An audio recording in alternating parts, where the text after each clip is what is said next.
Well, first of all, there is no police brutality in America. We ended that back in the 60s. I wasn't a victim of police brutality. I got my ass whooped by the police before. Yeah. But you know why? Because I was belligerent.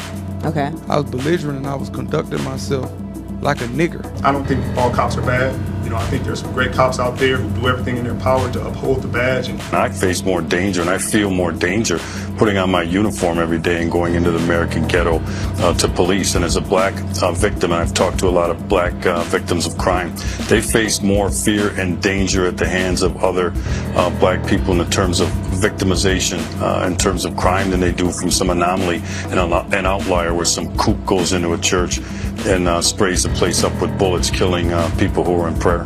Sexual assault is a part of black history. It truly is.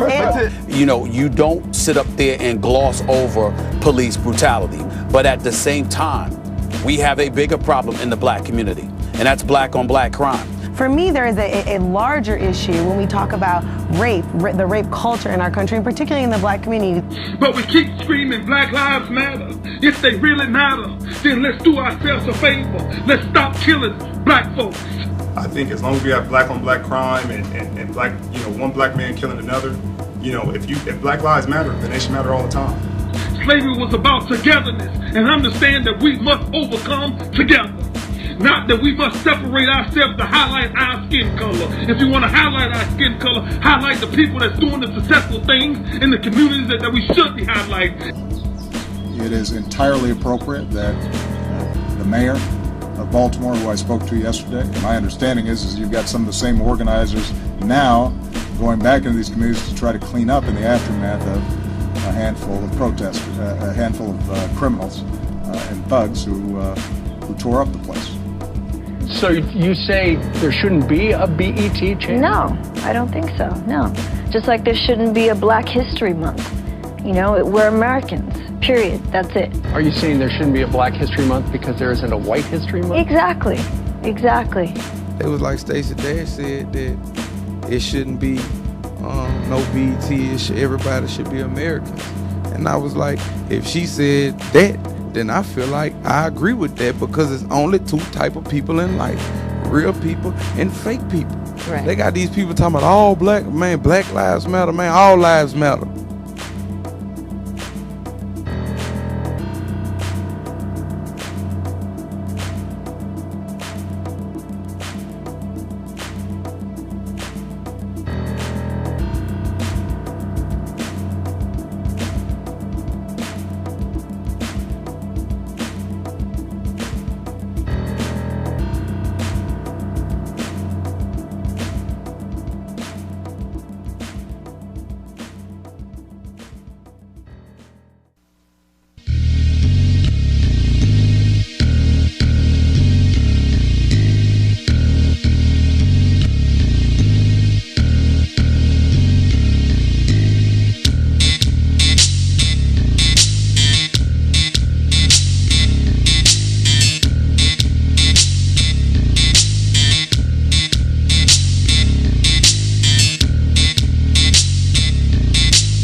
Greetings, brothers and sisters from around the world, and welcome back to the home, the haven, the stronghold, and the super fortress of intelligent black thought.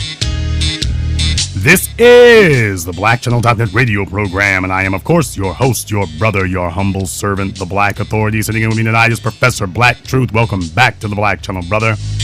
Be one, family. And as always, in this place above all others, you will receive the truth, the only truth, so help you black. And that is what we do here at the BlackChannel.net radio program. Of course, we are the only reliable two-man, sometimes one-man think tank that you will need to be able to tell you not just the news as it is or as it was, but as it will be. Brothers and sisters,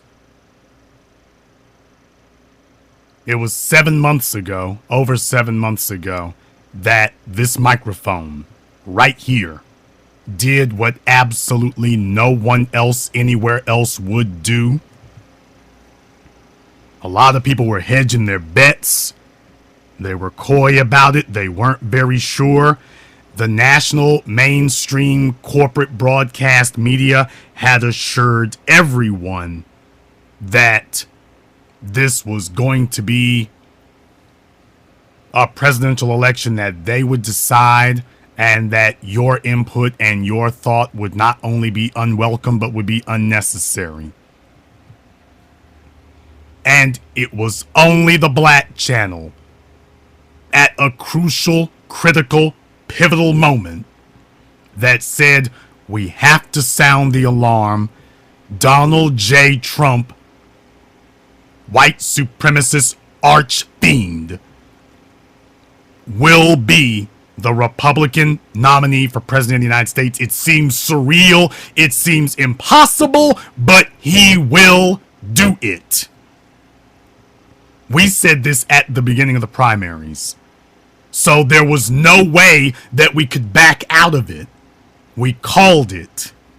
When everybody else was saying, no, it ain't going to happen, watch CNN, watch NBC, they will tell you what's going to happen. We said, damn CNN and NBC, we are telling you about the math. And the math very clearly shows who's going to win this. The math and the attitude and the sentiment in the country. We were the only people who saw it, who accepted it, and took it for what it was. And over the course of the upcoming weeks, you slowly but surely saw as the dominoes fell exactly as we said they would. It's not enough for some clown to sit up and say, I tell you Trump's going to win. He's going to win. They can't tell you why he's going to win. So their thoughts are unreliable. The Black Channel explained to you why he would win in New York and Florida and elsewhere. We explained why. And we explained why no one else could stop him. Well, it all came down exactly the way we told you. Now we are entering the last 2 months before the election. The Black Channel made a prediction then, and we are nearly ready to make the next prediction now. For those of you who have not seen the video, it is sad. It is disturbing. Today, at the 9/11 memorial service, now it's 15 years later, Hillary Rodham Clinton was at the memorial and had to be taken away. They took her in this van. The woman was barely able to stand, and she was completely unable to walk.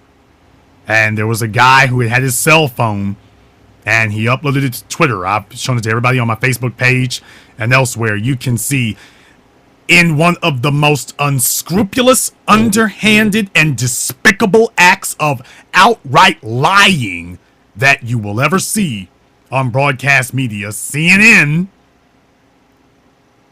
the Communist News Network, put up the caption that Hillary Clinton stumbles at 9/11 ceremonies. She did not stumble, people.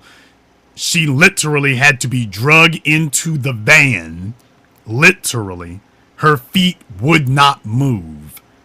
You can see the video for yourselves. She literally had to be picked up and drugged into the van.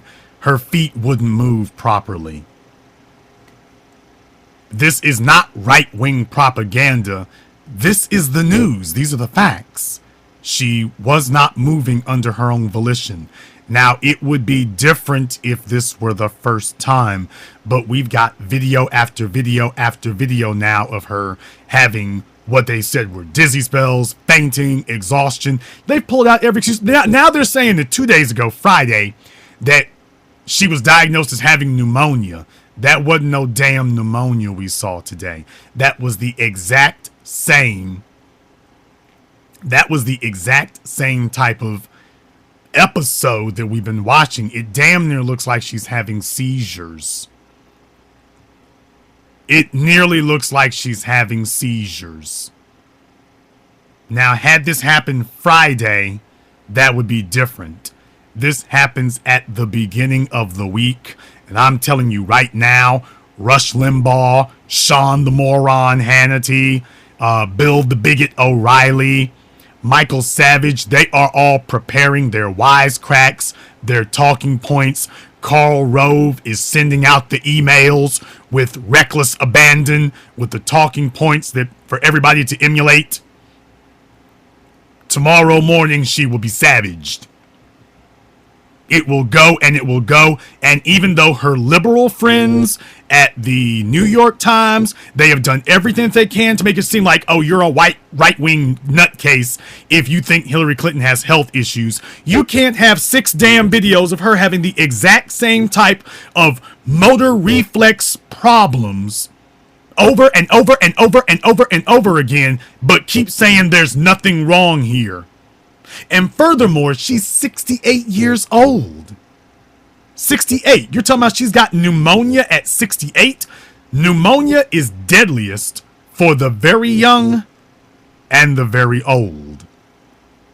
And what you're saying is this woman is old and has pneumonia, and she can barely stand. Sounds like she needs to be in a hospital somewhere. Now, Dr. Drew on Headline News, he got fired from CNN because he told the truth after taking a look at Hillary Clinton's medical records. He consulted with another doctor, a pulmonologist, and they concluded that this woman is on anticoagulants. Not only that, but she's on Coumadin. She should be on something else. The medical care that she's getting seems to be archaic at best. And that what is the reason that she keeps having to be put on anticoagulants? That they're concerned that she may be having some stroke issues. Dr. Drew found himself being fired from CNN, or at least his contract cut from CNN right after that.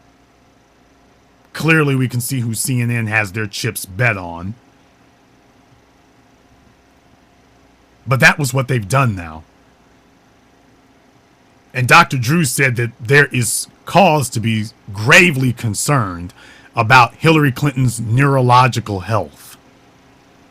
There are people trotting out Parkinson's disease.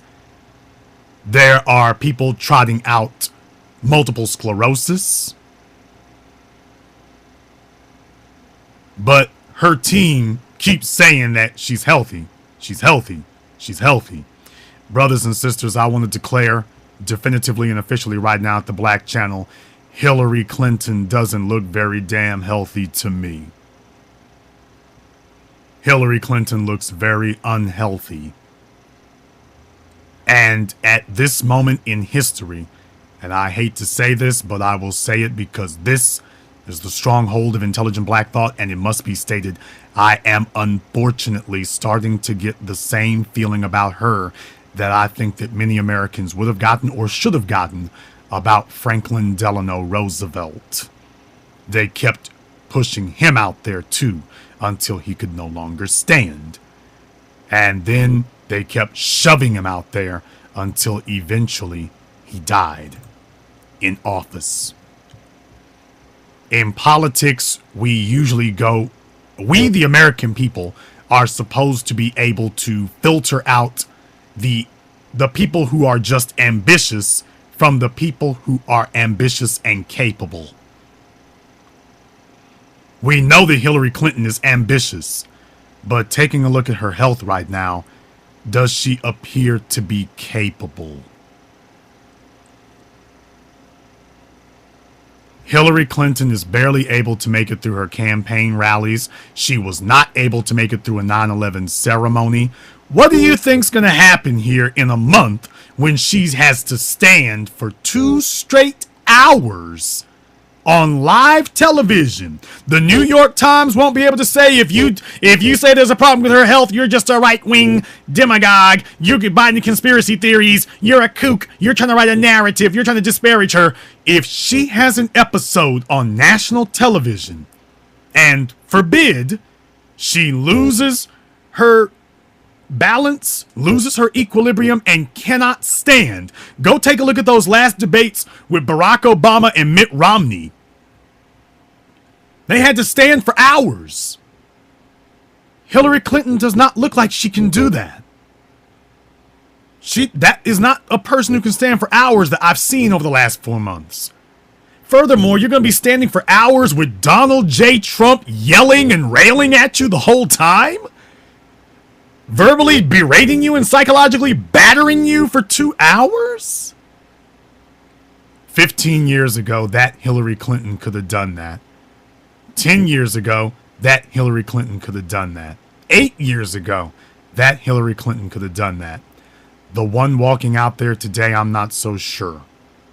Now, they are saying that Hillary Clinton took a fall here a couple of years ago.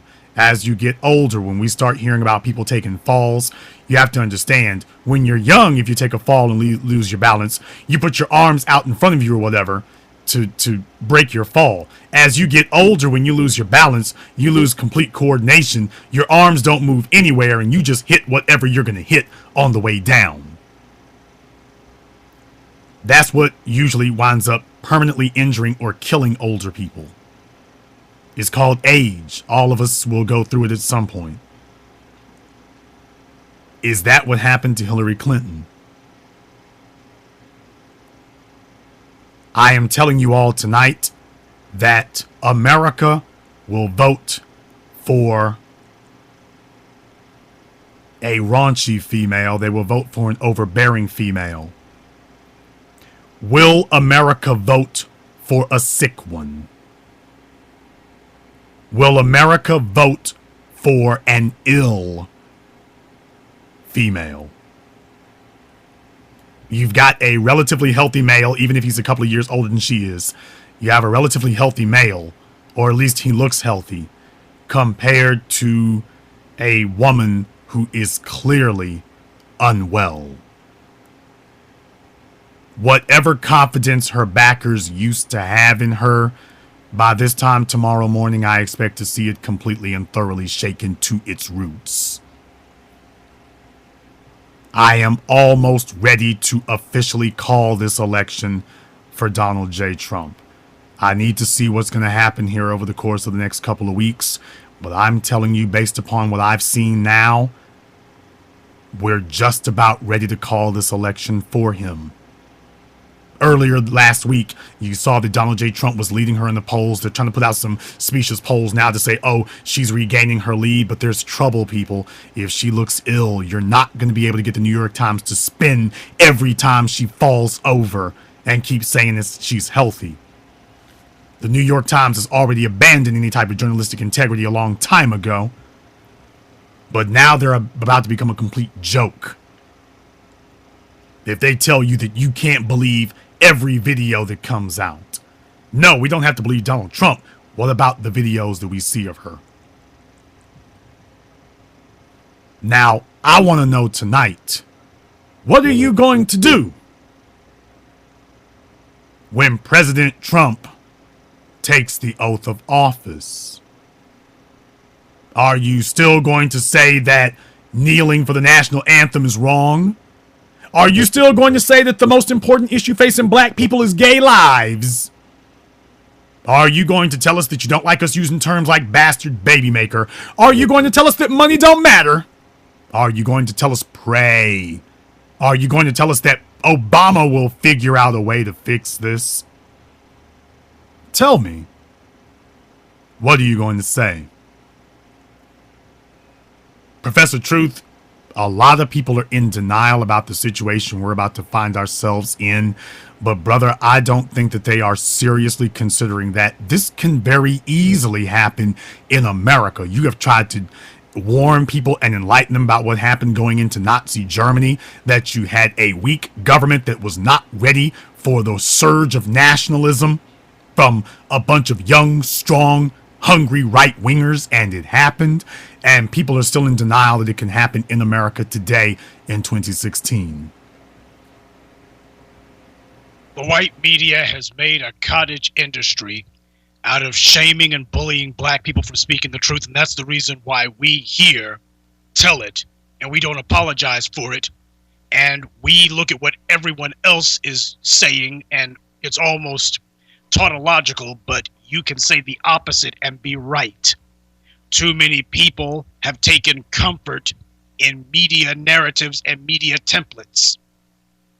Historically, people who were targeted for genocide, like the Jews, they took comfort in their German media, telling them that Adolf Hitler was just another loudmouth, or a guy spouting talking points from the 19th century.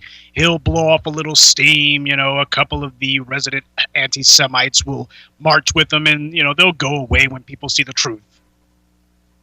How'd that turn out?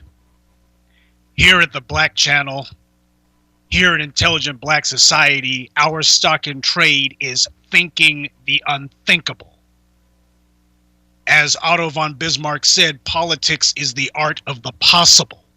And Jason and I have had numerous conversations. Some of them you've heard here online, but others privately. And the first question was always, how likely is it that Donald J. Trump could become president? Now, if you talk to Jason and I, we would tell you immediately, like that, yes, Donald J. Trump can definitely become president. Why? Because we're looking at the buttons that he pushes. We look at the place that Donald Trump holds in the society. Months and months and months ago, we broke it down for you. I did a number of, a couple at least, of my weekend addresses talking about Donald Trump and the fact that this man occupies, simply by virtue of the fact that he is a white male with money who runs around shooting off his mouth and seems to pay little price for it and seems not to care at all. This is exactly what a lot of white people like. Yes, he's trashy. Yes, he's crappy. Yet, no, he doesn't know anything, but so what? Most of the people who idolize him are the exact same way. They do not care how much Donald Trump doesn't know. They want to be psychologically masturbated. And as long as he diddles their ego, they're down with it. And they are. So when you sit here going, man, is Donald Trump serious about this stuff that he's saying? Well, the truth of the matter is, it doesn't really matter if he himself is serious. He has become the figurehead for a social movement, just like Barry Goldwater. And we warned you about this. Even if Donald Trump failed to gain the presidency, the fact that he pulled this stunt, the fact that he's campaigned in the way that he has, the fact that he's getting out here using blatant white nationalist speaking, white nationalist talk, he brings in these totally off the fringe white supremacists from such friendly havens as Breitbart, which is nothing more than Stormfront without all of the racial slurs. They only use a few. We told you here about how the guy who essentially is the face of Breitbart, Milo Snuffleupagus, how even Ben Shapiro, an unrepentant anti-black bigot, sat there and said that Milo Yiannopoulos is a white supremacist. These are the people who Andrew Breitbart gave jobs to, and the man who now runs that sewer is one of Trump's prime advisors on his campaign. I also did a video about 10 days ago or so telling you that Roger Ailes is also advising Trump. Why do you think it is that Trump decided to stop it with some of the zingers that he was doing, but he instead decided to give an almost typical Fox News line to Hillary? He's sitting there saying unbelievable, hammering the emails, hammering the emails, hammering the emails. Some of you thought that after the DNC convention that Hillary got a bounce and you were like, oh, she'll be able to hold on to it. And we were sitting here telling you, don't be so sure. And now that the worm has turned, now that Hillary is showing that her campaign's lead, such as it was every bit as fragile as we have been telling you, there are a lot of white people out there who don't want to seem crazy, who don't want to seem racist, who don't want to seem as if they're out of touch. So when they talk to a pollster, they will sit there and say, oh, I'm not sure about that Trump guy.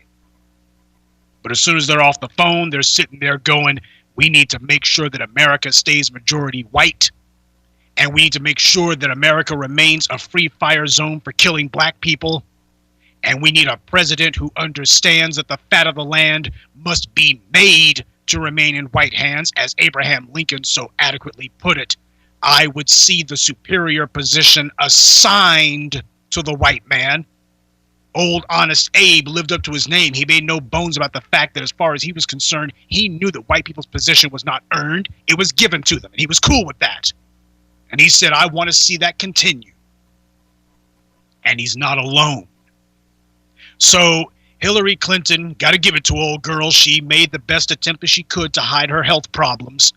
But when you see what is clearly a woman suffering from what might have been a minor stroke, her legs would not move. She became like a rag doll. And it's caught on video. You can look and see her legs simply are not moving. And the Secret Service is trying to block all camera views, but it was too late. As the other Secret Service agents tried to pull Hillary to her van, they're trying to make a nice show of it, but forget it. And at this point here, it's going to be McGovern all over again. That's how they got George McGovern. You're really going to let a guy who's a head case become president? Really? Yeah, that's exactly the playbook that Roger Ailes and the boys are going to pull out. They're going to sit there and Roger Ailes right now, he's got to be licking his chops going, man, history is repeating itself. I know this playbook by heart. We pulled this on McGovern. So you better believe that from here on in, they're going to be hammering Hillary's health, Hillary's health, Hillary's health. Okay, and then when that runs its course, they're going to start going ahead and saying, you know, if she's in this bad shape now, can she truly take the stress of being president? Hey, you'd wanted to poke fun at Donald Trump's health, that nutty doctor, but last time you checked, Donald Trump's screaming and yelling his head off, and it doesn't seem to be hurting him at all. Hillary seems calm as they are, and she can barely stand up now. Yeah, they're going to start hinting that, hey, FDR died in office. And other politicians in America have suddenly died from strokes, been incapacitated. What kind of a constitutional crisis could we have if a President Hillary Clinton suffers a debilitating event or just dies altogether? Yeah. Donald Trump isn't seeming like such a long shot now. He's gone from being a little bit behind to neck and neck, and now you're looking and going, oh my God, this close to the election. The last time an event like this went down was 7 years ago. John McCain, hoping beyond hope that the millstone around his neck, Sarah Clueless Palin, hopefully he could drag her across the finish line. He was hoping that there were enough angry white people out there who were willing to put aside their disdain for the destruction of the Bush years and put McCain in office. And it seemed like maybe, just maybe, it was a long shot, but it was possible until September 2008. When the economy crashed, everyone, including Hillary Clinton's lifelong political advisor, James Carville, said, John McCain has lost the presidency. And how did John McCain lose the presidency? Because you had a devastating event that happened too close to the election. John McCain looked confused because he was. He looked uncertain because he was. Didn't know whether to pee his pants or wind his watch. Talking about, we got to rush back to Washington. He looked like he was panicking because he was. He didn't know what to do. George Bush had given the final gift to the Republican Party, and it was to hand the presidency to a Democrat, no questions asked. And this is now, all of the stars are aligning for Hillary's health problems to now become the gift that hands the presidency to Donald Trump. Not that he necessarily needed to have the lion's share of fate on his side,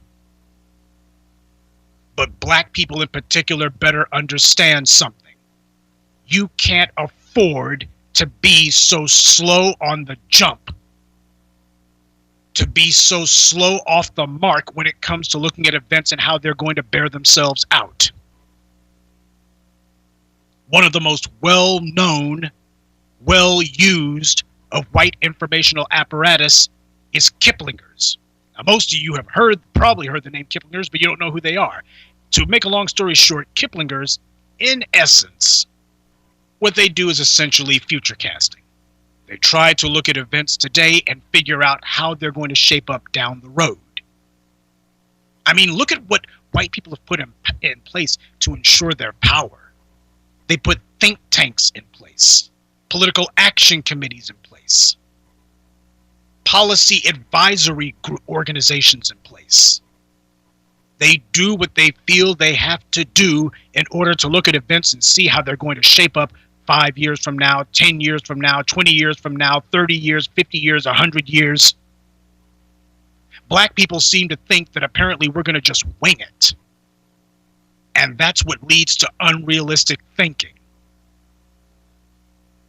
Donald J. Trump was not sitting there just deciding to dip his toes in the waters.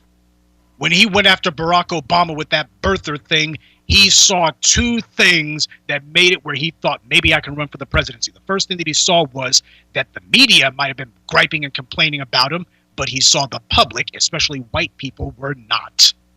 He also saw that this made him very popular with a critical mass of Republican voters.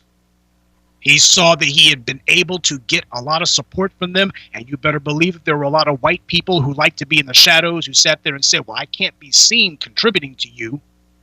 I can't be seen supporting you.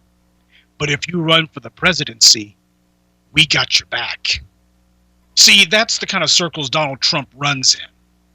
He accurately and correctly was able to calculate that if he announced his run for president, that people would look and remember, hey, the last time we saw Donald Trump, he was saying that this black guy in the Oval Office isn't even an American citizen. And they would look and say, that's exactly the commander-in-chief we want.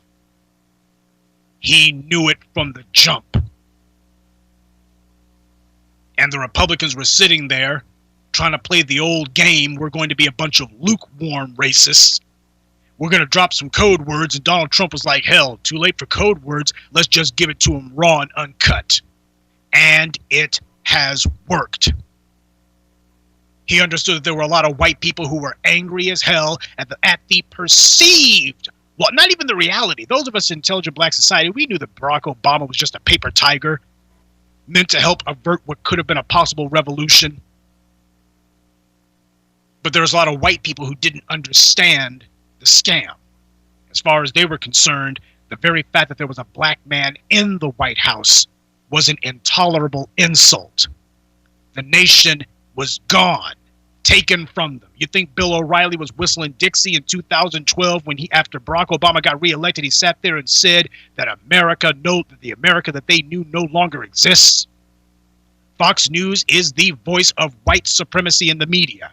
They sat there saying the America you knew no longer exists. And white people heard that and they were like, that means as white people, this isn't our country. We gotta do something. They were preparing the minds of the white masses for a political strongman to come along. And we have been warning you about precisely this event for damn near 10 years now. When people talk about political strongmen, typically you think about places like Central Europe. You think about Germany. You think about Asia. You think about South America. We told you, who the hell do you think trained a lot of those political strongmen? We told you that the bad old days were going to come back with a vengeance. And now they are here. So congratulations if you've spent the last year and a half hiding your head in the sand, pretending that because the thought of a Donald J. Trump presidency was so unpleasant to you that apparently it would be unpleasant to everyone else, allowing certain irresponsible and unrealistic voices in the white media to tell you that, oh, he doesn't have a chance. Congratulations if you decided to try to be the voice of your own God, because Hillary Clinton's health problems will indeed now become a springboard that is going to make it where Donald Trump seizing the presidency at this point, if Roger Ailes decides let's take off the gloves, if they decide we are going to do everything in the media and behind the scenes to stress her as much as we possibly can, if we sit here and just decide to hell with it, dirty is all we're going to do for the next couple of months, then yes, in 2.5 months, you will be looking as Donald J. Trump becomes America's next president. You will have an unrepentant white supremacist whose closest political advisor is an open bigot who sits there and repeats all the talking points that black people are responsible for all the crime in America, and that if America had any sense, it would do something. They're sitting here, this is blatant Nazi talk. A final solution to the Negro question.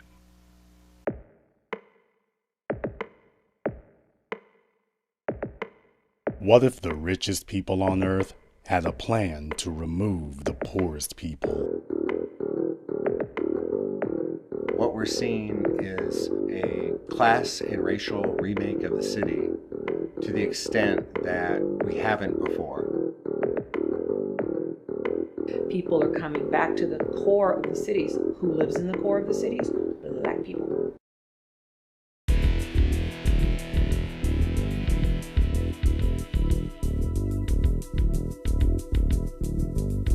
Manhattan of the future will be a place that will be reserved primarily for people who are rich.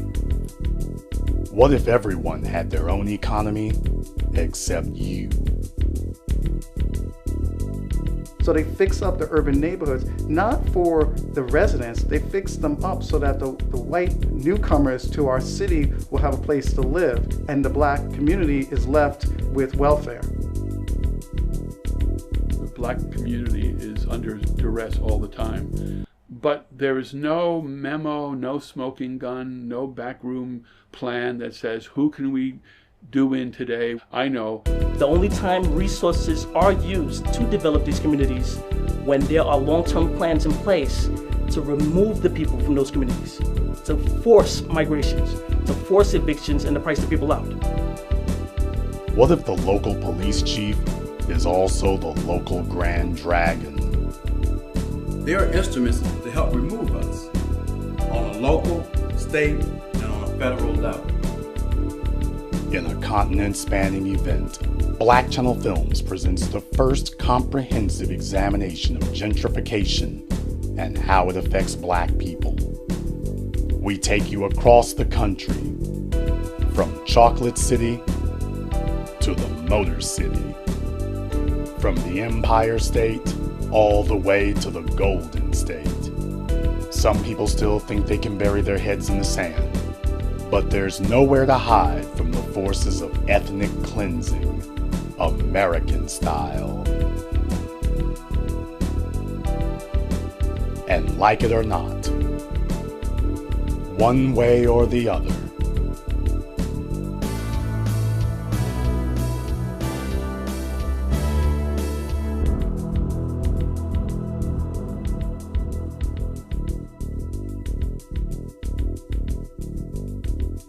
very soon there might not be a black majority to keep people in office.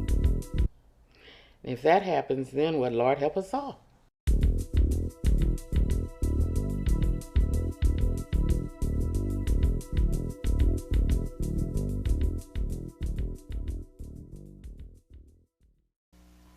You know what I think of this, brother? I think that most black people in America have completely and thoroughly refused to accept that the jury in Sanford, Florida, the George Zimmerman jury, that is America.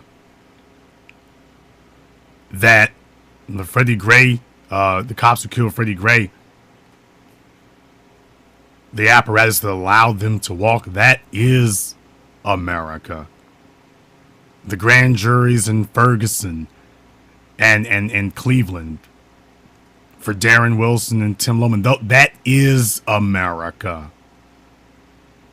The right wing and racist propaganda attacking Nate Parker and anybody who supports the Nat Turner movie, that is America.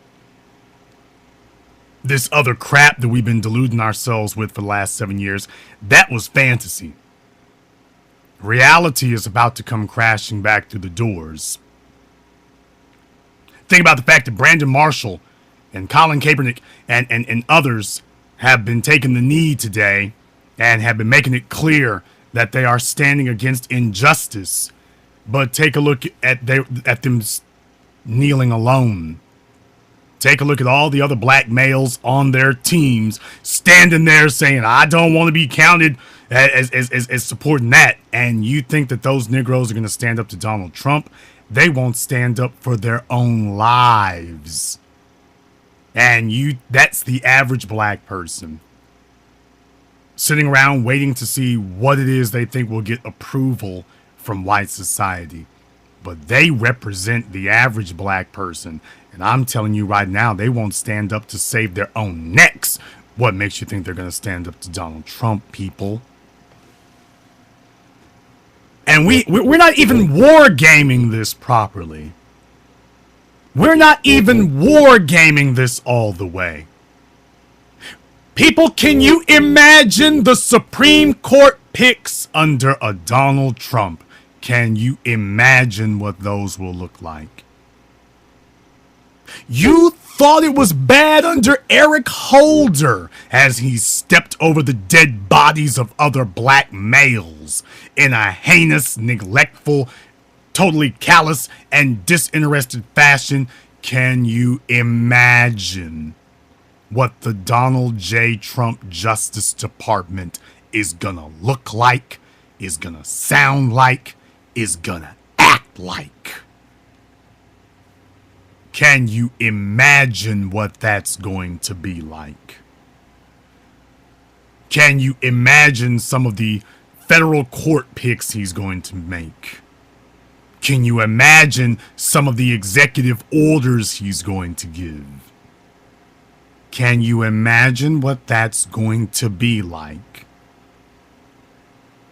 Most black people are simply used to accepting abuse from your fathers, your mothers. You certainly accepted it for 8 years under Barack Obama with a smile. All the things that Barack Obama has done, Donald Trump will simply make it a daily occurrence. Now that they've seen that you'll accept it every month and every week, Trump will just do it daily now because you've already been conditioned by your own choice to accept it. Now he's just going to ramrod it on through. And by the way, you faced the exact same thing with Hillary Clinton too, by the way.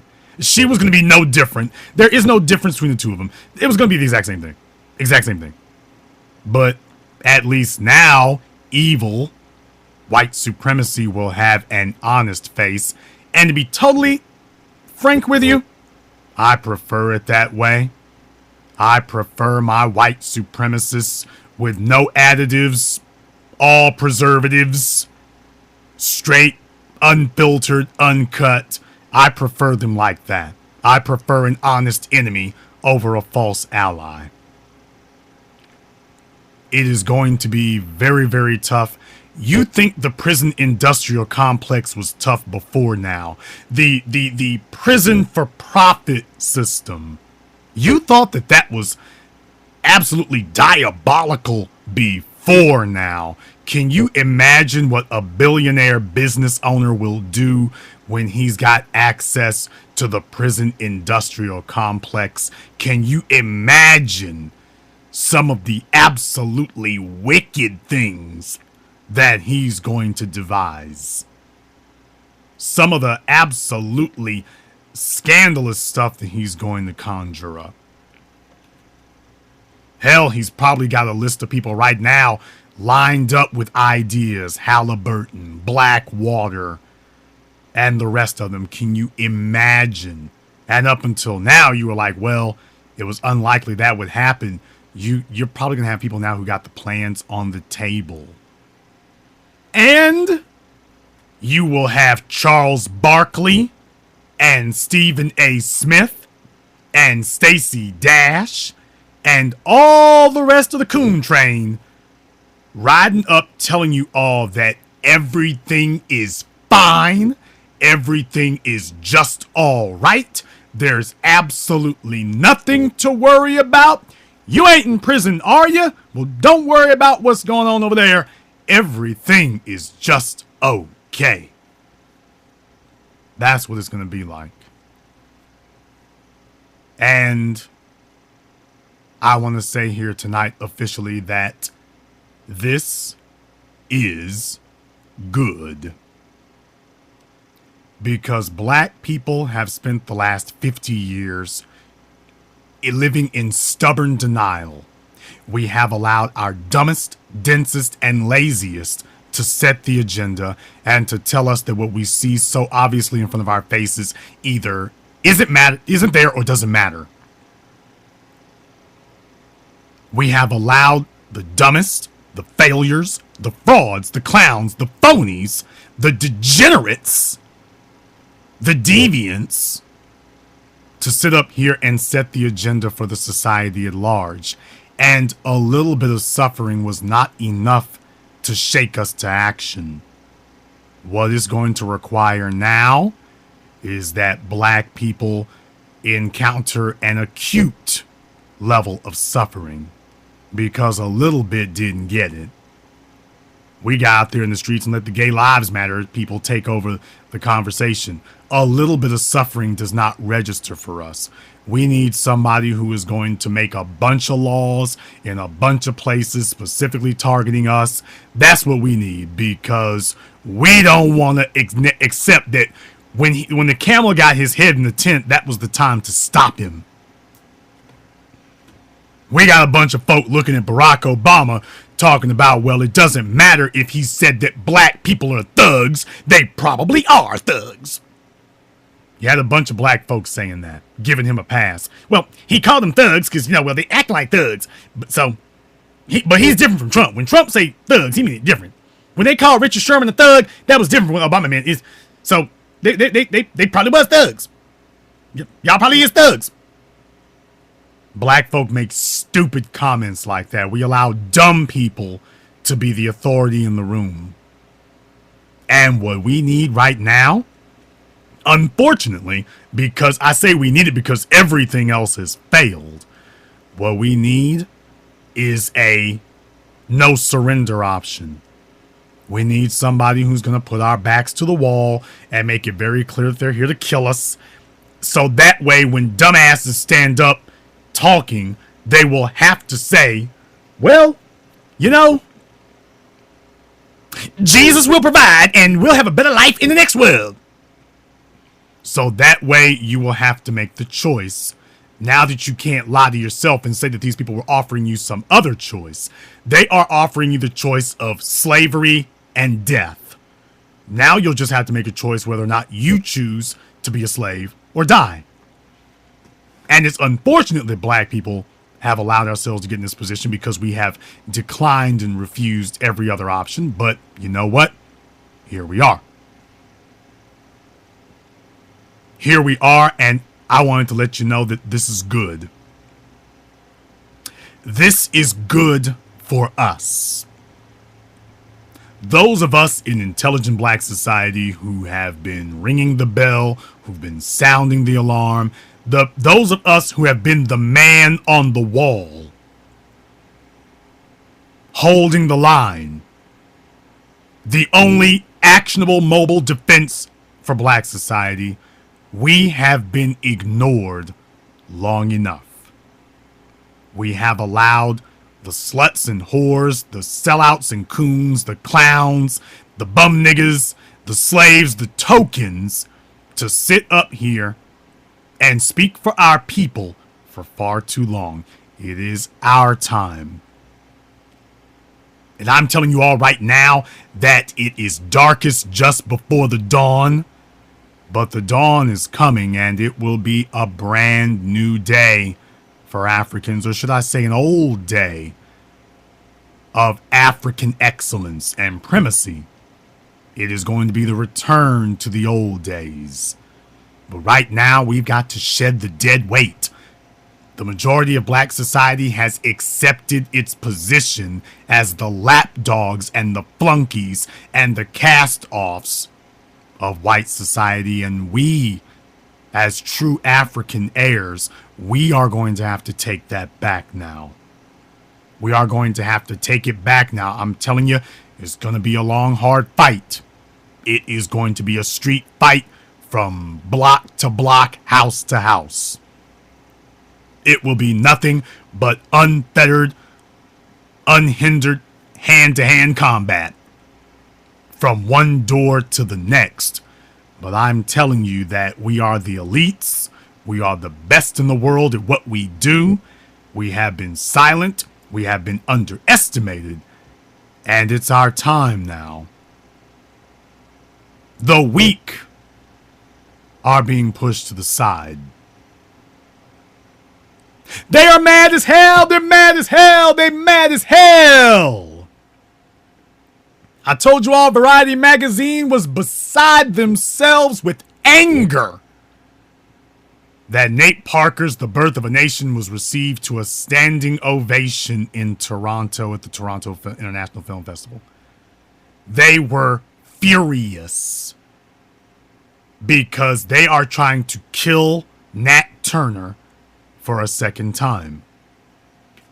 What they are afraid of is, see, they brought out entertainers. They love making movies about black entertainers. If they got to make a movie about black folk, they want a harmless Negro. So they'll make movies about James Brown and Dorothy Dandridge and Aaliyah. Those people are dead, so they're harmless. They're harmless. And they weren't preaching revolution, except James to an extent. But today, they're harmless. Now, when you start talking about a Nat Turner, that is saying that it is okay to resist white supremacy. It tells you who the enemy is, what they do, and why they're the enemy. Now, they're not going to let you get away with that. Because if we start normalizing revolution, what they're saying is, if you let they have always known to snuff out black people in the crib. They've always made sure about that. Snuff it out in the crib. Don't let it get anywhere. If you let the slave learn how to read the Bible, he'll want to read everything, and if he reads everything, he'll want more than to be a slave. Remember that?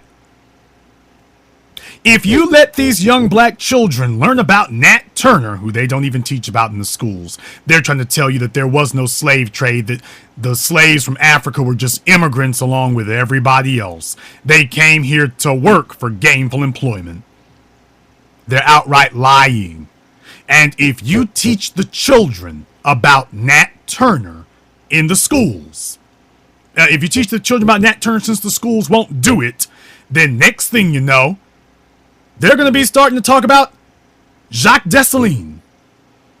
We're going to start talking about Denmark Vesey, Gabriel Prosser, Hell, everybody is now already talking about, if we're going to make a Nat Turner movie, we also need to make a Toussaint Louverture movie. Everybody's saying that now. Everybody. After they did the NWA and whatnot, they're just like, man, we need to make a James Brown. We need to do James Brown. We need to do NWA, man. We need to talk about a bunch of other folk. We don't need to just stop here. We need to talk about other people. Well, guess what? Now everybody is saying the same thing. We need to make a movie. If we're going to talk about Nat Turner's Rebellion, we need to talk about the Haitian Revolution. Now, do you really think that they want that type of mentality to spread like wildfire for black people to get a taste for resisting white oppression? And if you're going to talk about the Haitian Revolution, then you've got to move on to the others. If you're going to talk about Nat Turner, you also need to talk about Alexander Turner. If you're going to talk about what happened before the Civil War, you need to talk about black men who were fighting with guns during and after the Civil War. They don't want to talk about Alexander Turner. You can look that one up for yourselves. I've already told you all about him. The idea that that will get popularized in our consciousness. They want to kill this in its crib before it gets started. Because from 7 a.m. to Hidden Colors to Birth of a Nation to Colin Kaepernick taking the knee, you're taking too many L's in too close a succession. It's not individual hits anymore. It's a steady beating you to death.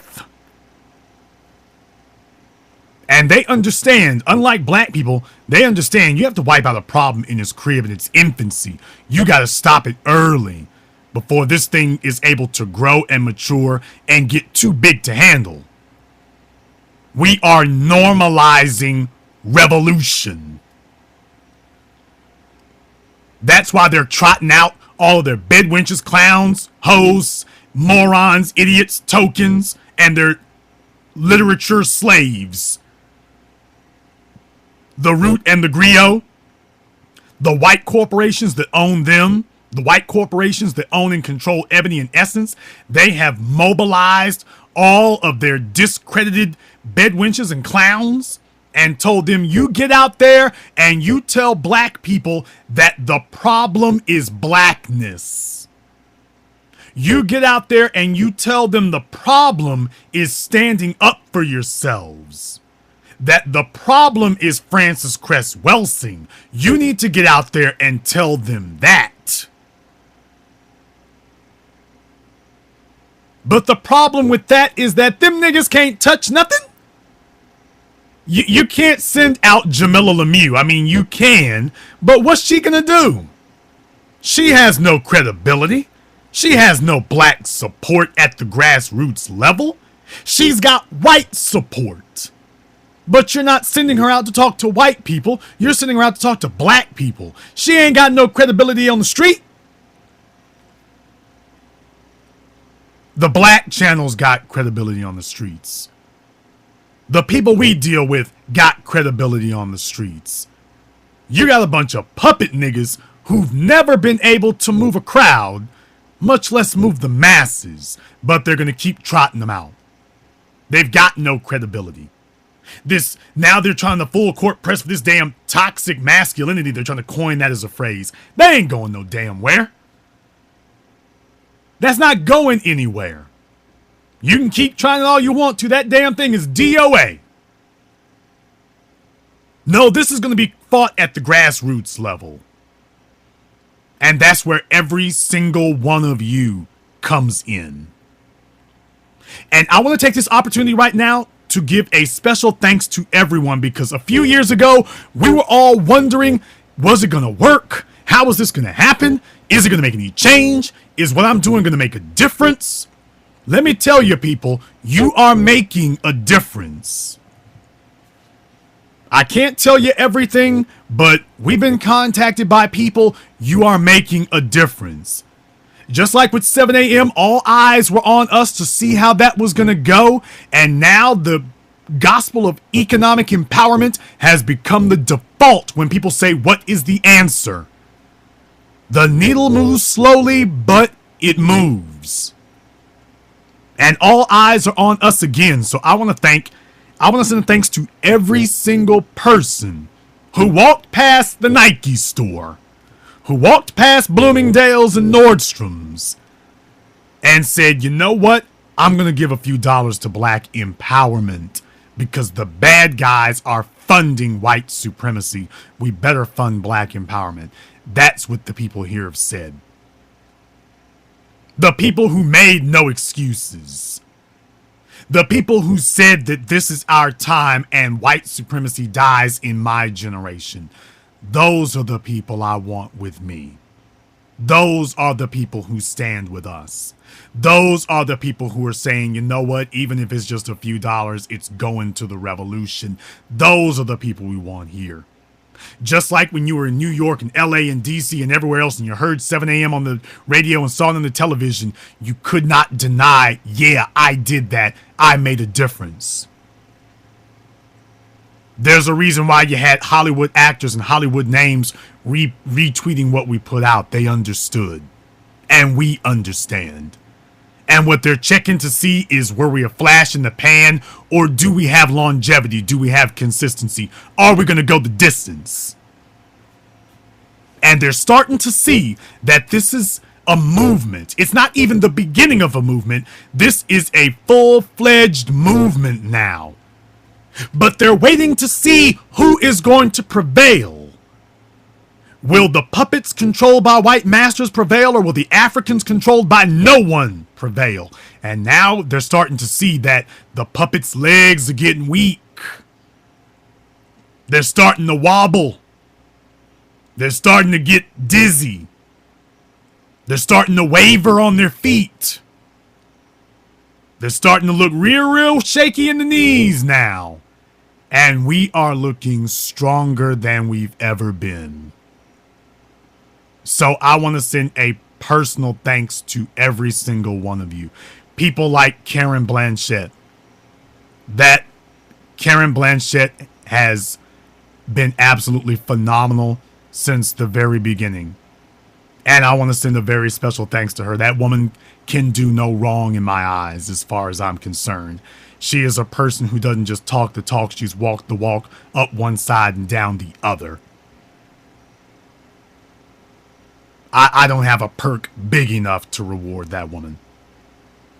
People like Sky Chopper in the chat room. People who said, I'm going to be there and do this. People like Sabrina, who said, I'm going to be there and I'm going to do this. People like Bartholomew Washington. You all need to go by his website too. His gifts website. You need to go by that also. This brother's been on point. I'm looking forward to working with him. These are the kind of people we want to be with. People like Ron Kelly. The folk who are saying, no, we're not going to wait anymore. Those are the people that we need with us. You are the kind of people we want to see with us.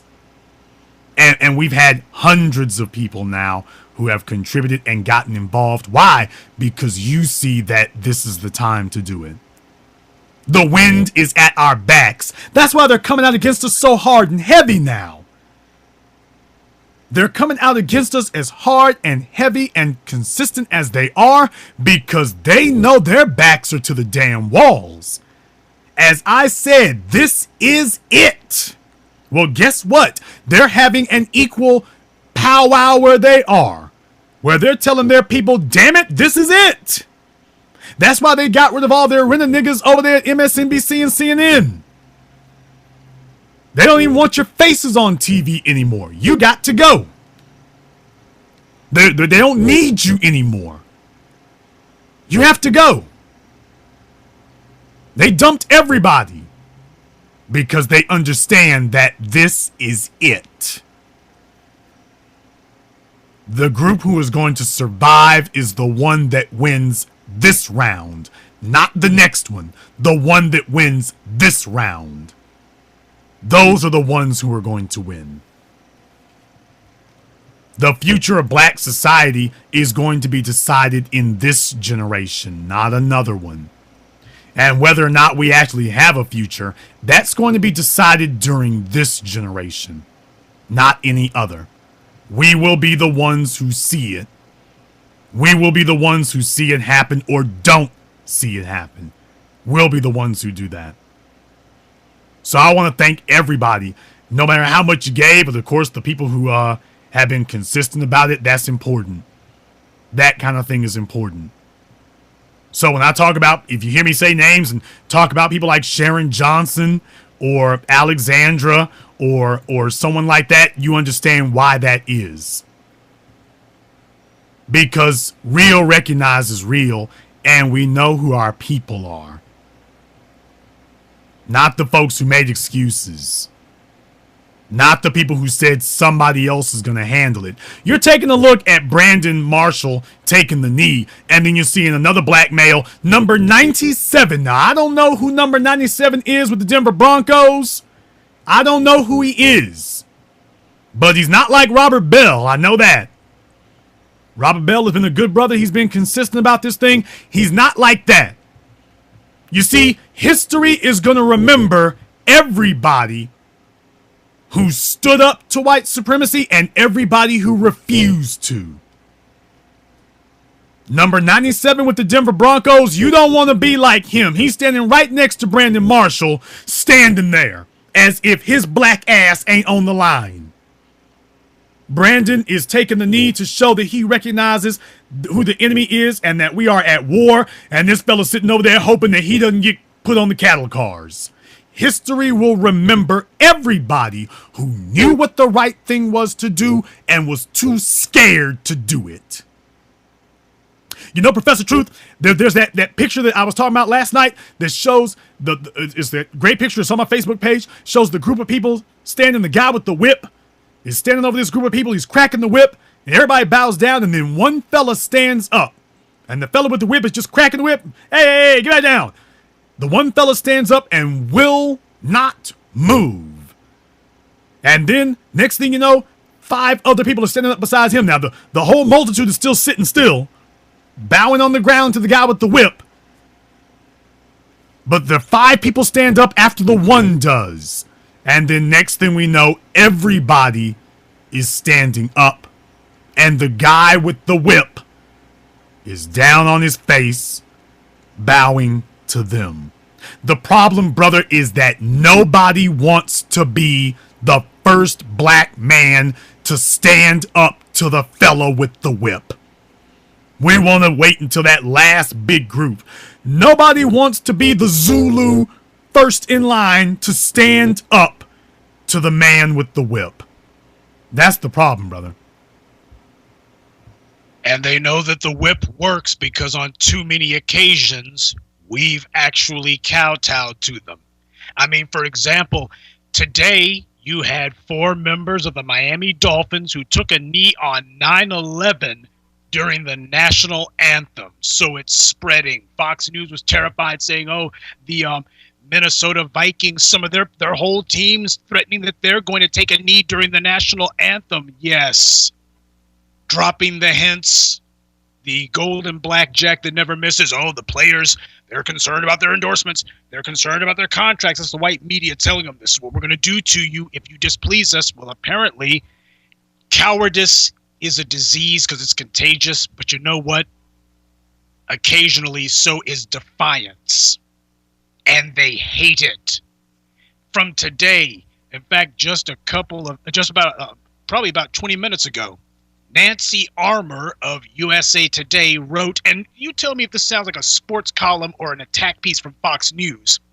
On 9/11 of all days, there were some who wanted to dictate what's appropriate when it comes to respecting this country, who decided symbols are more important than what they actually represent. On this day of all days, there are those who would rather make a mockery of our freedom by insisting we all act and think as one that allow people to actually exercise our most cherished rights on this day of all days. Now, here's where she goes on to say, for those indignant that Marcus Peters raised a fist and 4 Miami Dolphins took a knee for the national anthem on what has become our most somber day. For those who have railed against Colin Kaepernick these past 2 weeks, remember this. The terrorist behind 9/11 tried to do by violence what some Americans would now do by shame. Now, it seems as if the woman is basically trying to thread the needle, because the article's title is NFL Players Protest on 9/11, and that's fine. But so far, all she's doing is giving voice to the people who do not like it. She's coming out of the gate basically painting, oh, this is making people angry. Oh, this is making people angry. See, this is the problem. And we told you about this last week. They're in a position now where they know that this is about the police. And as we told you, as I have been posting video after video telling you, the police in America have no support. They destroyed their support, and because they destroyed their legitimacy. So notice how no one says a word about the police. They're trying to sit here and say it's about the military. Colin Kaepernick didn't say one word about the military. It's about the flag. He didn't say one word about the flag. He said it is about the police. So why don't they defend the police? Because nobody likes the police. We got the bastards on the defensive. And it is vital that we keep them there. And I'm glad that some of the things that we've been saying in the sphere of the new black media has clearly been percolating and getting out there. Because you went from having Jerry Rice, and you went from having Cruz, and you went from having the Ray Lewis, who never feels that it's the wrong time to coon.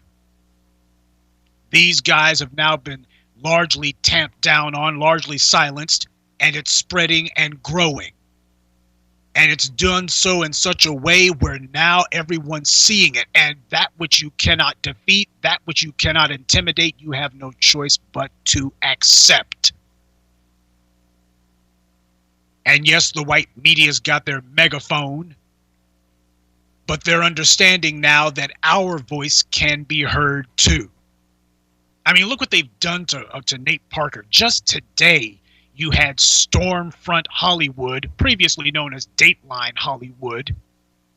They decided that their racial jihad on Parker wasn't having the intended effect. They've been issuing one attack after the next on him.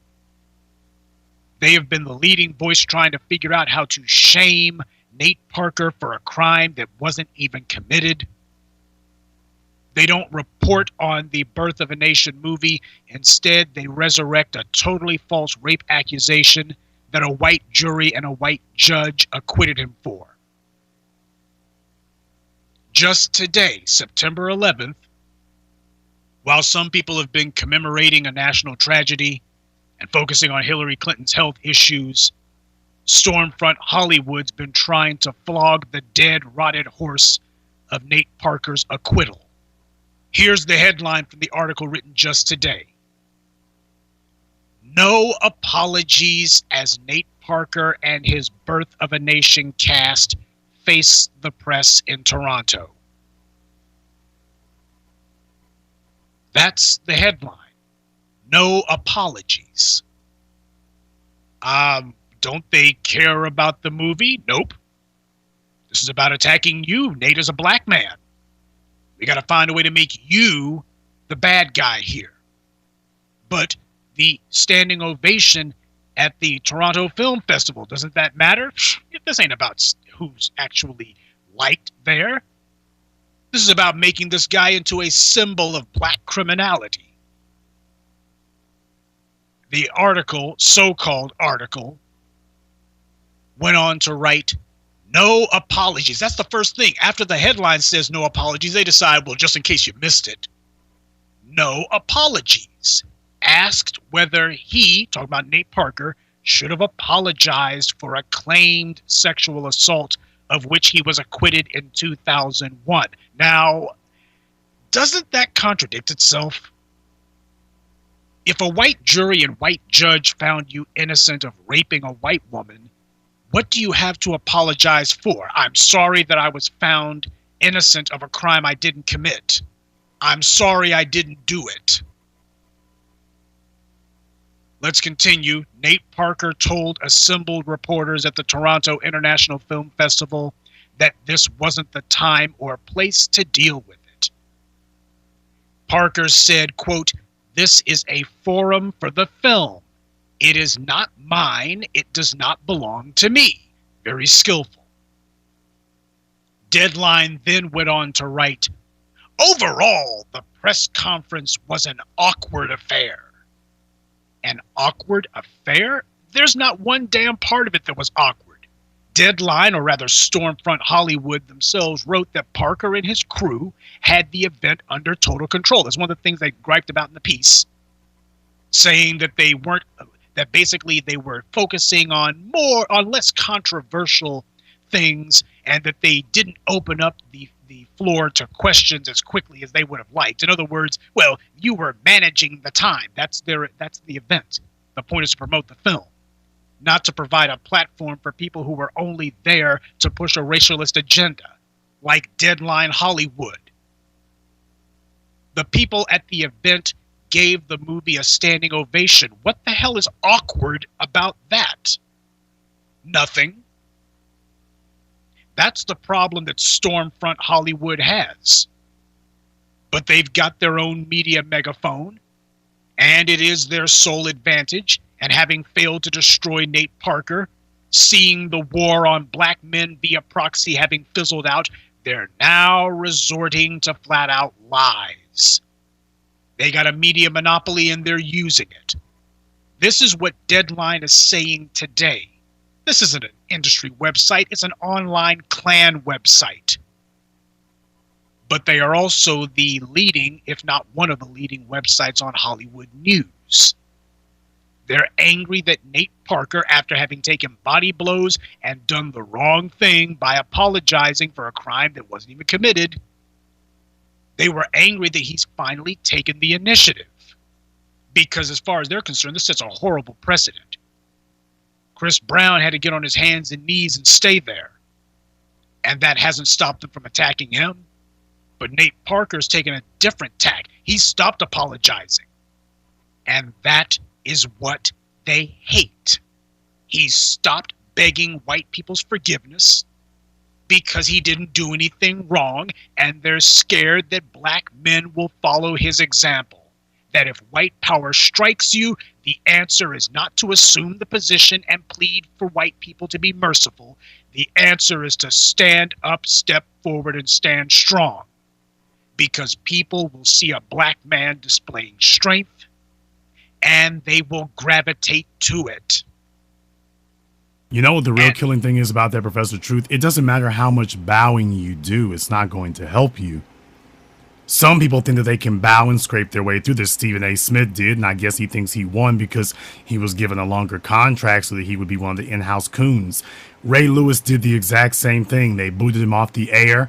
They were quiet about it right up until they did then. As soon as they booted him off the air, they started talking about, he was arrested for murder and this murder situation. Ray Lewis murder. Ray Lewis murder.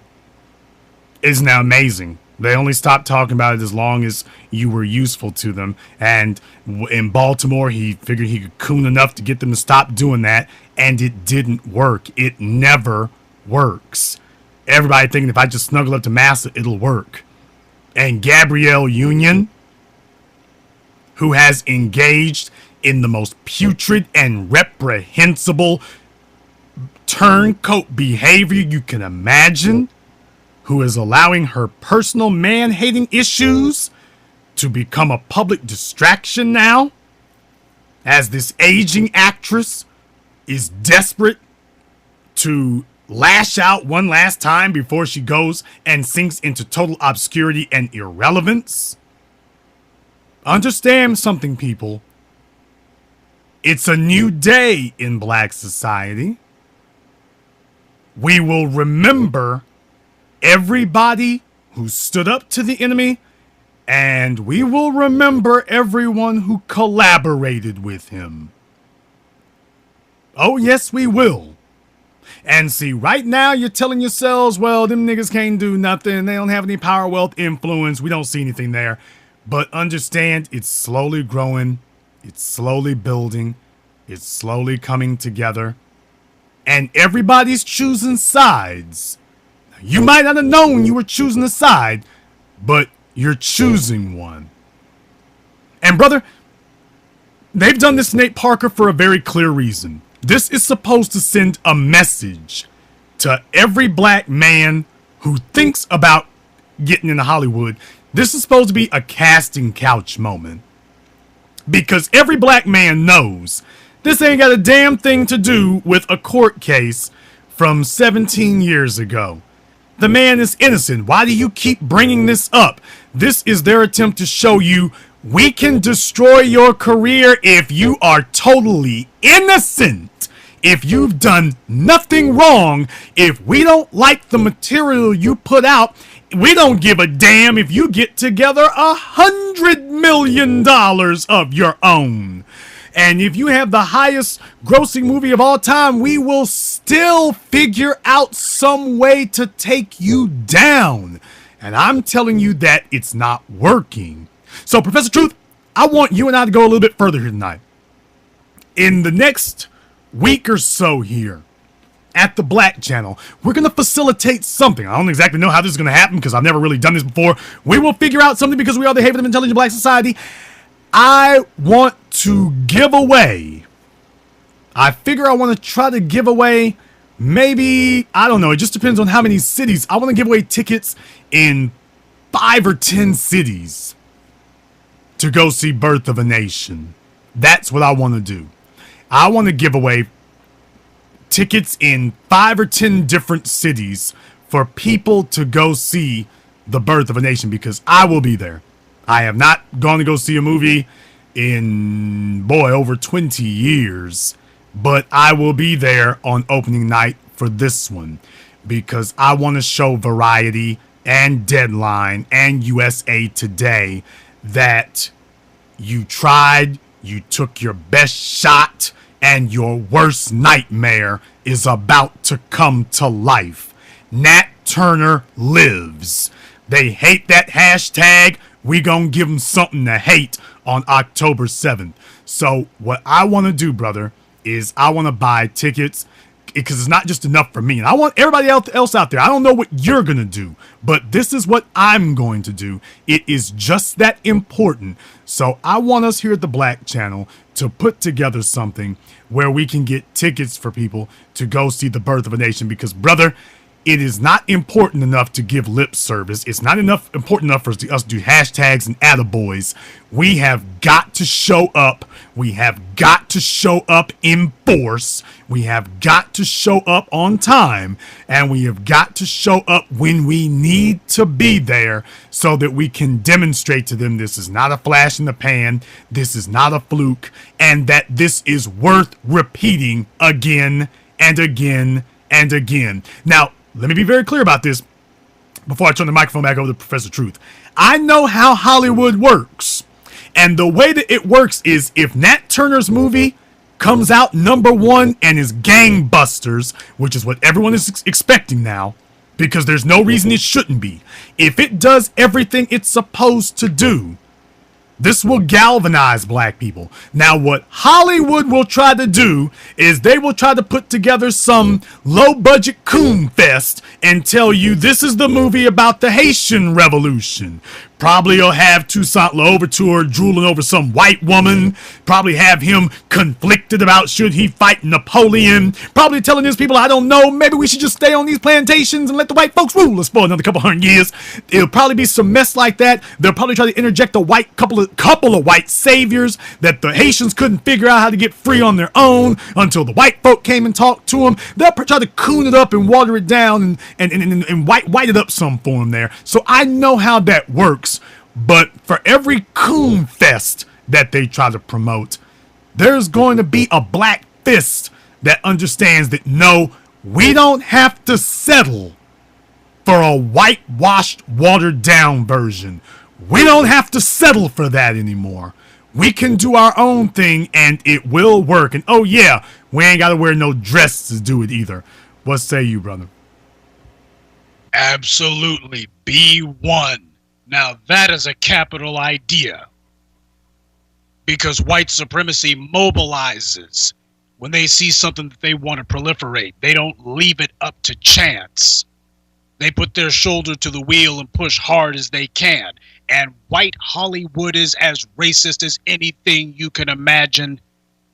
Rob Lowe, adequately named, says that the players for the Miami Dolphins who boycotted the national anthem on 9/11 should stay in the locker room. So for those of you who are lukewarm on the issue of how strongly you should support Nate Parker, if you ain't supporting Nate Parker, Rob Lowe's got a suggestion. That is, if you don't like the fact that black people are being gunned down with impunity, that the genocide has begun against us, well, you should stay in the locker room. Talk about suffer in silence. He put a tweet out today saying, "Dear NFL, any player wants to boycott the anthem on 9/11 should be asked to remain in the locker room until kickoff. It's not their moment." Now, did the article mention, and by the way, this is Rob Lowe who likes to sleep with underage girls. Did the article do that, I wonder? No, of course not. That doesn't get mentioned. Oh, so his past is not relevant when he sticks his head up. Okay. Now he was actually guilty. Now he was not innocent of nothing. He was actually guilty, but now he's a legitimate authority to speak on these things. Okay. Of course, a moral man. He went on to write, "Totally agree with you, but there is a time and place. It's 9/11. Give it a rest for a day and respect the fallen." This is the same Rob Lowe who ain't said one doggone word about all the black people getting killed. So that tells you where his mind, such as it is at. And just in case Rob Lowe, the former pedophile, wasn't disgusting enough, we have our good friend Kate Upton. She's one of these model, actress, whatevers. She was a former Sports Illustrated cover model. And what she did was she put up some sort of Instagram that said, "In my opinion, the national anthem is a symbolic song about our country. It represents honoring the many brave men and women who sacrifice and have sacrificed their lives each and every single day to protect our freedom. Sitting or kneeling down during the national anthem is a disgrace to those people who have served and currently serve our country. Sitting down during the national anthem on September 11th is even more horrific." So if you don't stand up for the national anthem, that's horrific. Gee, I wonder how she would describe the slaughter of Philandro Castile. I doubt she said much about that.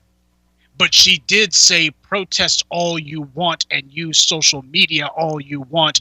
However, during the nearly 2 minutes when that song is playing, I believe everyone should put their hands on their heart and be proud of our country, for we are all truly blessed. Now here's where things get really stupid. Recent history has shown that it is a place where anyone, no matter what race or gender, has the potential to become president of the United States.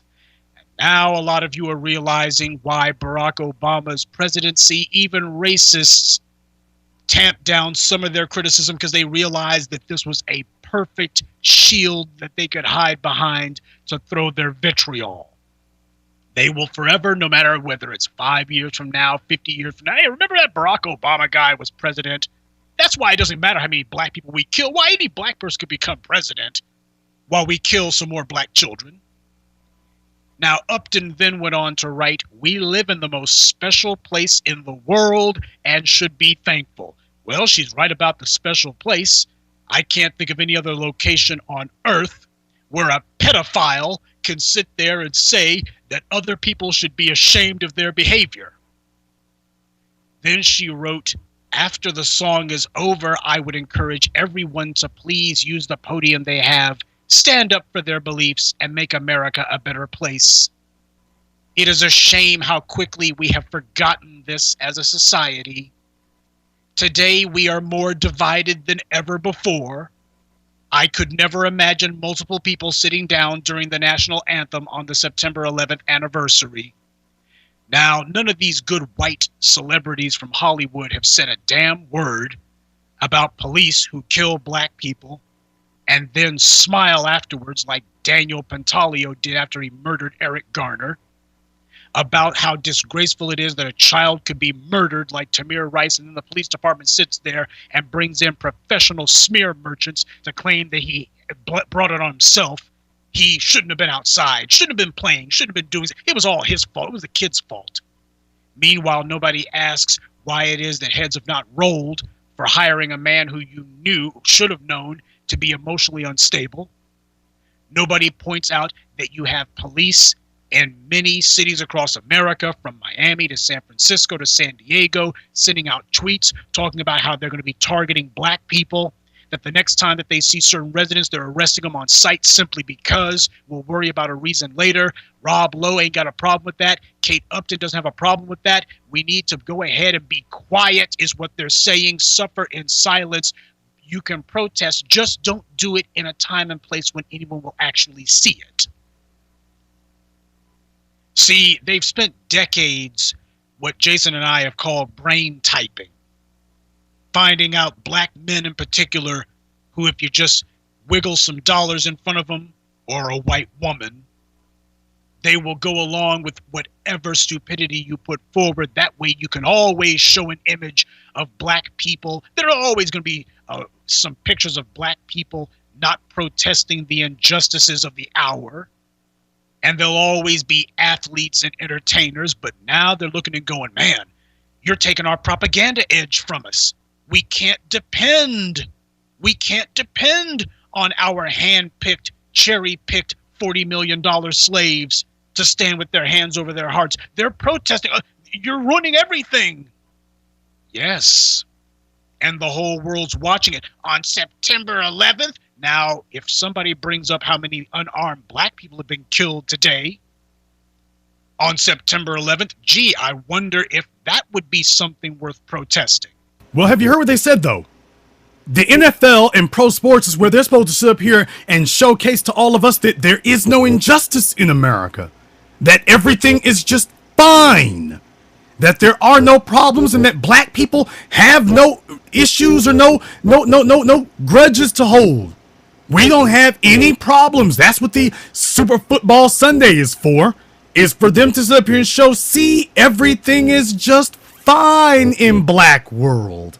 Everything is just a-okay. That's what every article has said. Why you guys get paid plenty of money. Why you get paid plenty of money. Everything's fine for you. He's just told you what the problem is. So what this is about is that they are upset that their prize show horses that are supposed to be here for their amusement started bucking and kicking on them. That's the problem that they had. And there's a very easy reason and simple reason that this has occurred. For those of you who have never heard about Mario Savio, he gave a famous speech in the 1960s at Berkeley. It's called The Machine. You should go look it up sometime. Rousing speech that he had made there. And it was absolutely true for them that it is for us now. When he said that there is if you want to know why the NFL players, there's a few of them who have some gumption about them, what they're doing it for is because you can buy all the slaves some of the time, and some of the slaves all the time, but you can't buy all of the slaves all of the time.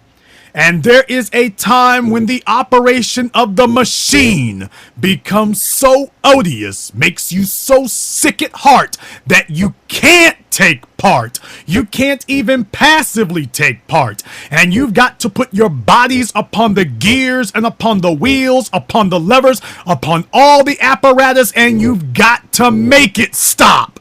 And you've got to indicate to the people who run it, to the people who own it, that unless you're free, the machine will be prevented from working at all. And that's what they're witnessing now, the unbelievable, because they told the slaves that they are part of the machine. Let me tell you something, black folk, you ain't part of no damn machine. Except maybe you're fuel for it. But you don't run it and you don't own it. There is not a none, zero part of the NFL that black men own or black men run. Now they're starting to run it. When you can make them change the way that they observe the national anthem, guess what? You running things. Why? Because that was an idea that did not come from your white masters. That's an idea that came from you. When you can stand on the sidelines with the black fist in the air, that's an idea that came from you, not from them. And that is the difference. Now you run something. Now that multi-million-dollar paycheck means something because you are a free man making that $1 million paycheck. You're a free man who makes $5 or $10 million a year, not a slave. You're not a slave anymore. And what they have tried to do is they have tried to censor black people by saying, we'll cut off your income, we'll ruin your reputation, we'll smear you, we'll go on a smear campaign against you. We will be back day after day, week after week, month after month. We will run your name through the dirt. We will drag you through the feces. We will take your family. We'll attack your children. They attacked Nate Parker's daughter. Variety magazine is so shameless that they attacked Nate Parker's daughter. His little girl. They asked these questions right in front of her. They went after this man's children. This is just how brutal and bestial and animalistic they are. No, they're not going to let anything go. They're not letting anything go, and guess what? Neither should we. Neither should we. We need to show them that you can come back day after day, week after week. We will be right here because there is no calendar that will exhaust the African. We were here before time. We will be here after it. And when you come back, we'll be ready for you. But this idea that you are going to intimidate us into silence, that you are going to bring up criminal records, that you're going to bring up alleged criminal records, possible criminal records, people who don't like you, well, let's attack you for your stances. For the people who don't have, they attack Nate Parker on allegations, not even a criminal record. This is what the hell they do with Alton Sterling. They attacked his criminal record. With Nate Parker, there was no criminal record to attack. We'll attack the allegations. With Brandon Marshall, there's neither a criminal record nor allegations to attack. Just attack that damn nigga. It's the same thing everywhere. Just silence him. Silence him. You all need to get back in your place. Baby, we're already in our place. We're already there. It's you who's out of his place. But the Africans, we're already where we're supposed to be. So proud of Randy Moss. Randy Moss had this chucklehead, Trent Dilfer, sitting here going, I don't respect the fact that Colin Kaepernick put himself and his stance above the team. And the face that Randy Moss made, this ain't no Jerry Rice, that's for sure. Looking at him like, dude, if these cameras weren't on, I'd smack the scalp right off your head. That's what's happening. When white people sit here talking about we're more divided, it's amazing. Notice how you didn't hear them talking all that divided stuff in the 1960s and 70s. They didn't say divided, they said agitators, but it's a matter of divided and united. The degree to which the nation is divided and united along lines of race depends on whether or not black people are accepting abuse silently. See, when white people don't think that they're getting the long end of the stick, apparently they're always justified. Nobody ever sat there and said the angry white males are a joke, they still own everything. And instead it was, we need to look at and understand this national phenomenon. Yes, white males, the most disadvantaged group in America. But when black people make it clear you're not going to kill us with impunity, we will make it where harming a black person carries a price, then all of a sudden, how divisive. If black people protest anything, how divisive. So white people can get out there and talk about super predators, that's not divisive. They can get out there and talk about black on black crime, a complete canard. There is no black on black crime, though I can point out plenty of crime in general, most of it committed by white people. When they sit there and talk about black children like dogs, that's not divisive. That's not, the police are never called divisive. After the murder of Eric Garner, they're talking about how the New York Police Department's a wartime police department. That's how one of their own described them. NYPD is now a wartime police department. That's not divisive.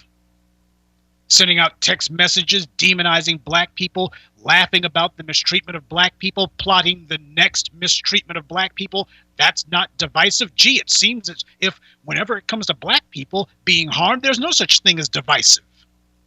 But when black people speak up, when black people act out, when black people make it clear that there's going to be a price for harming us, all of a sudden, that's divisive. We're so divided. We're so divided.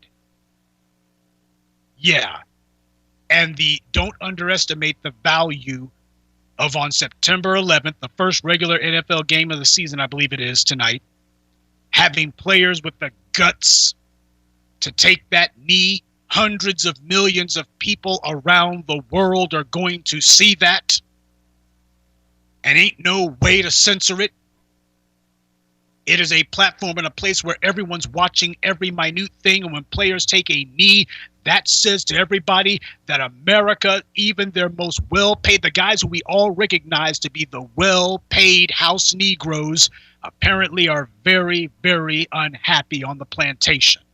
What they're trying to do, brothers, they're trying to tell the world that white supremacy works. That there are no problems. There are only happy slaves toiling on the plantation. They don't want you to use their networks and use their cameras to communicate to the world that everything is wrong. They want to convince people that white supremacy here works. That, oh, there's a little caterwauling every once in a while, but nobody's really upset about us dominating things. When you've got most of the people who built the NFL who are black, you're damn right the game is supposed to stop if we're unhappy.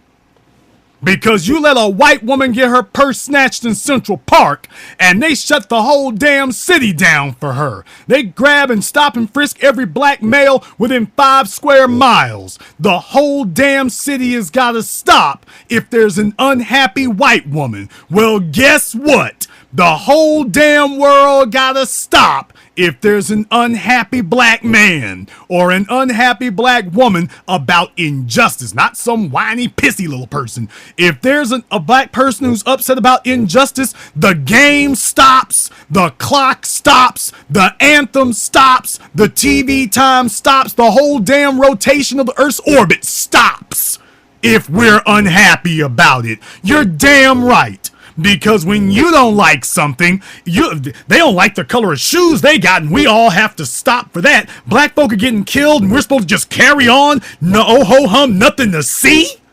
So you can murder black people, and we're supposed to just walk on like nothing happened. But if the Arabs that you gave all that money to drop some airplanes on you, we're supposed to stop for a moment of silence. Understand that, people.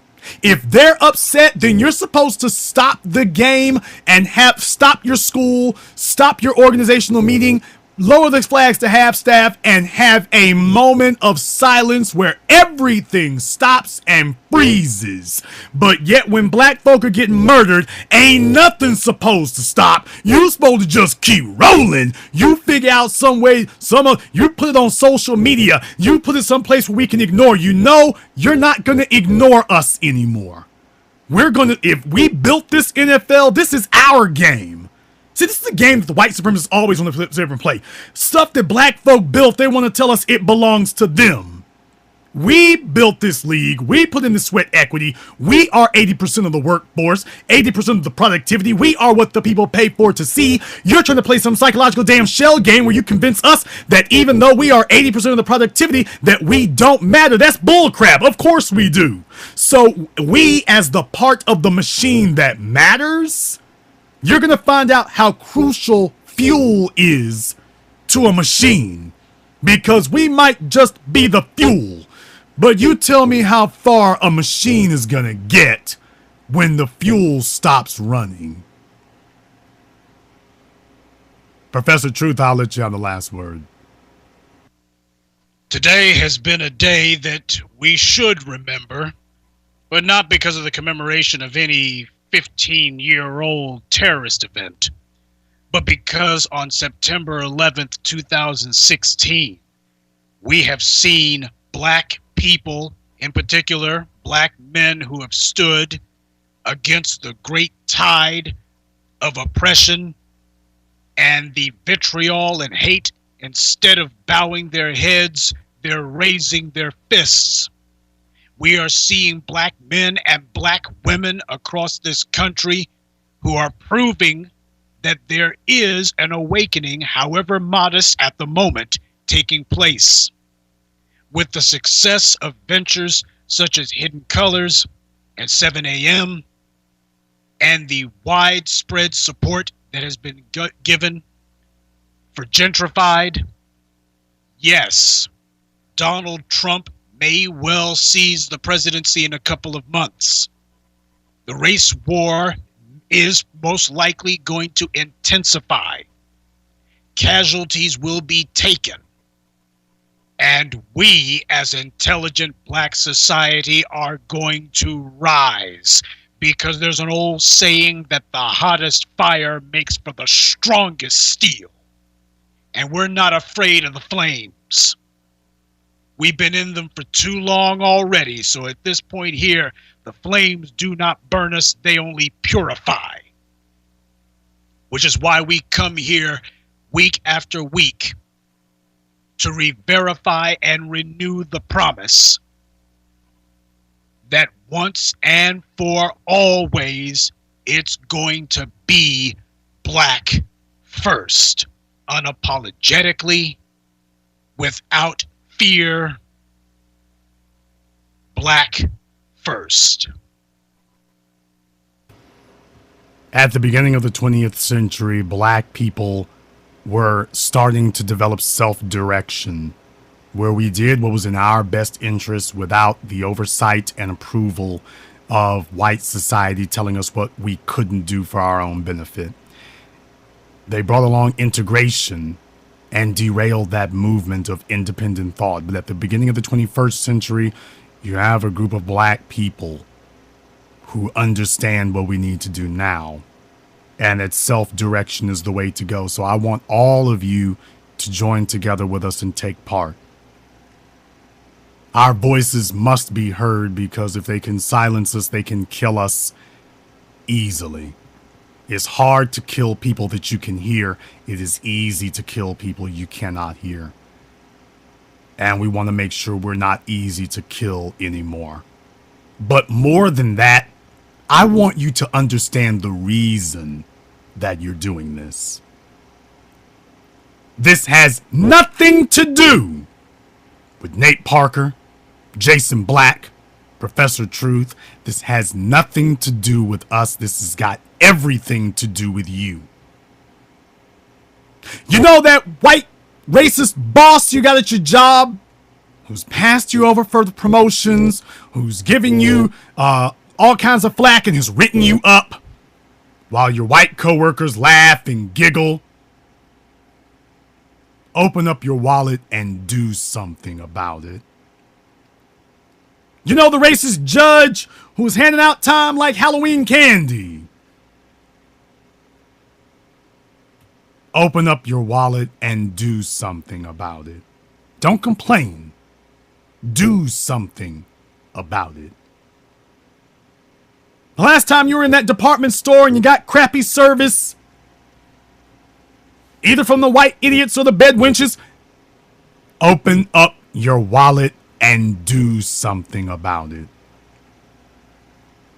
When you look at stories in the New York Times and on CNN saying that Freddie Gray's mother was a heroin addict and Tamir Rice's mother was a criminal, and the little black child that they had to shoot the gorilla Harambe over, well, his daddy got arrested way back in the 70s or some crap. Let's send them a message. Don't complain about them. Open up your wallet and do something about it. Because you see, when they want to do something about you, they don't say nothing to you. They just sit there and look because they already know what they're going to do. And we should be the exact same way. If you are upset at the unjust way that they've been treating Nat Turner, because this has nothing to do with Nate Parker, if you are upset about their attempt to kill Nat Turner for a second time, don't just complain about it. Don't just be upset about it. You let them know, I got a fix for your ass. You open up your wallet and you do something about it. If you want to stand by Colin Kaepernick, you go to the website, you get a jersey and show them, yeah, the sales are spiked and I'm part of the damn spike. You damn right. Go wear that jersey in front of your co-workers. Because they might not know the name Jones, they might not know the name Smith, they might not know the name Brown, but the name Kaepernick sticks out. And if you live in New York City and you're wearing a Kaepernick jersey, we know what you got that on for. If you live in Philadelphia, New Jersey, anywhere else outside of California, and you're wearing a Kaepernick jersey, we know what you got that for. And they know it. We need to understand the power of creating symbols of empowerment. Because if you're going to tell me that a white Jesus figure is a symbol of empowerment, then we need to understand the power of creating symbols that empower us. From the names to the numbers to the media to everything down the line. If you are upset about your job, your boss, the courts, the cops, the stores, the government, the sports arenas, the nation at large, if you're upset about all of those things and you know that you have not been treated right, stop the whining, stop the complaining. There's a link on this video. You will see it very clearly. Click on it and help us do something about it. Because right now the wind is at our backs. We have had a successful crowdfunding. We are trying to get as much as we can. Imagine us on TV next to Bill O'Reilly. Imagine us on New York TV again. Imagine us in these hotspot areas again. Imagine us doing it all over again. Imagine Jason Black buying airtime and what that's gonna seem like. Think about what we'll be doing there. No, we don't have to complain about you. We got something for you. We've got something for you, and this is going to stick to you. So to everybody out there who was wondering if we were making a difference, absolutely we are. All we're asking now is help us finish the job. We got the bad guys on the run. They are desperate. They are clawing at the walls. They are trying to do everything they can. They're attacking the women, the children, the babies. They are trying to hire any rent-a-nigga they can, anywhere they can. They're bringing out their feminist supremacists. Yes, I've coined that term, feminist supremacists. They are bringing them out to try to distract us. They are trying to bring out every moist nigga, every soggy nigga, every firm wench. They're doing everything they can. And it's going to fail. It's going to fail because each and every last one of you understands that we're the winning team. That we got them on the run. We've got the momentum. And that no matter who you put in the mayor's office, the governor's mansion, or the White House, this is the century of black empowerment.